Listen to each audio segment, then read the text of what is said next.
Yes, Jesus loves me. Yes, Jesus loves me.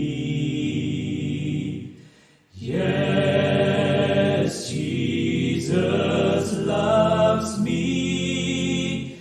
The Bible tells me so.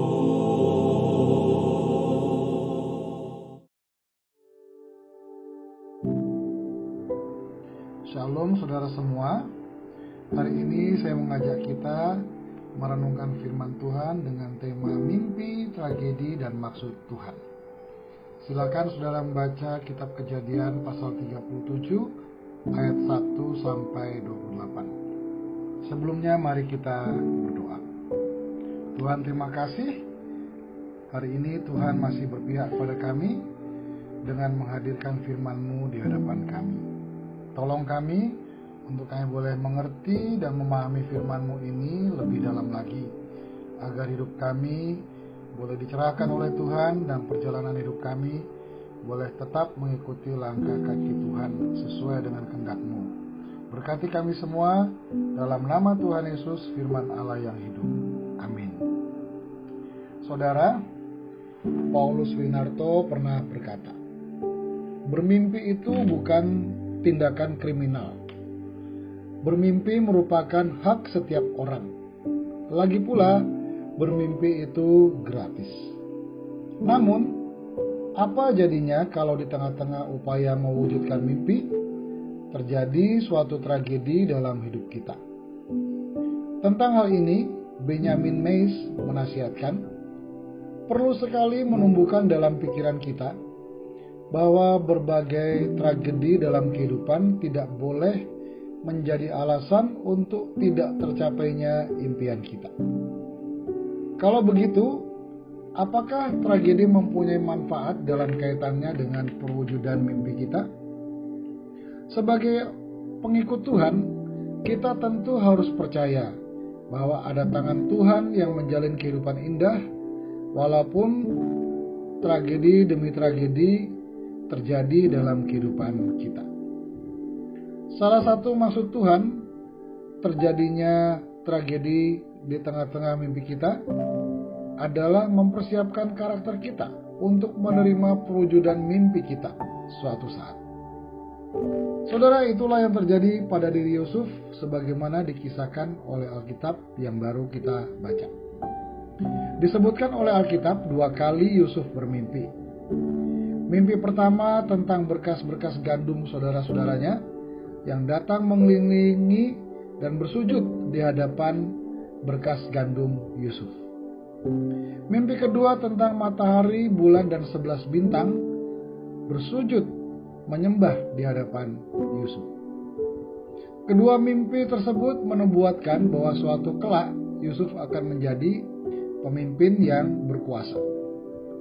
Namun, sebelum mimpinya terwujud, Tuhan lebih dulu membawa Yusuf mengalami berbagai pengalaman pahit. Ia harus keluar dari zona nyaman ayahnya.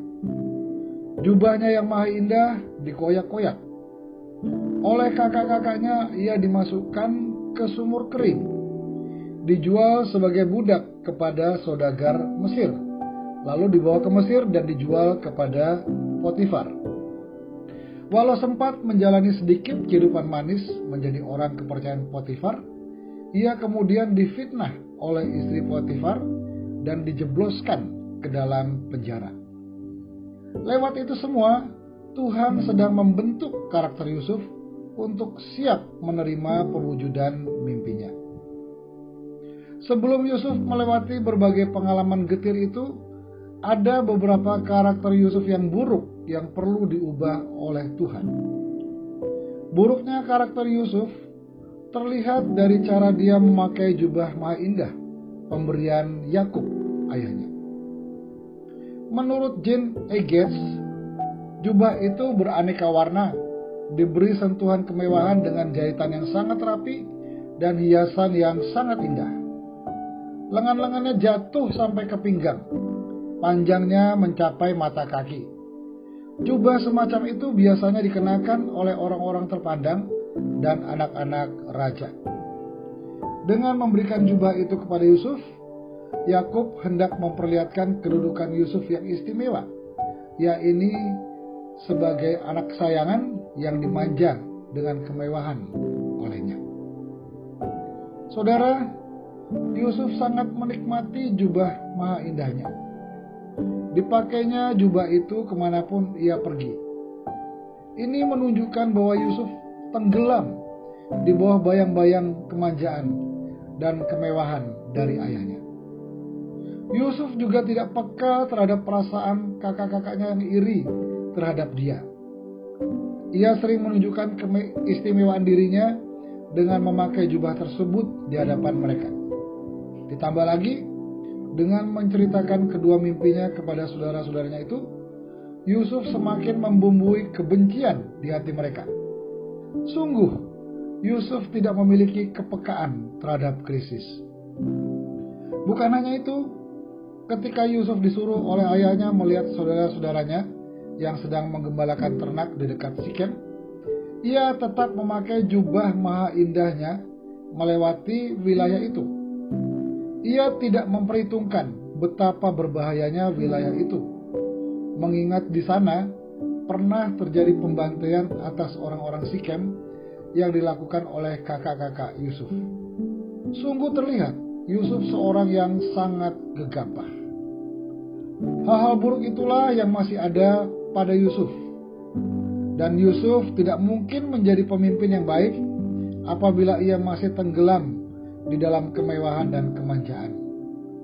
Yusuf juga tidak dapat menjadi pemimpin yang baik jika Yusuf menjadi pemimpin yang tidak memiliki kepekaan terhadap krisis.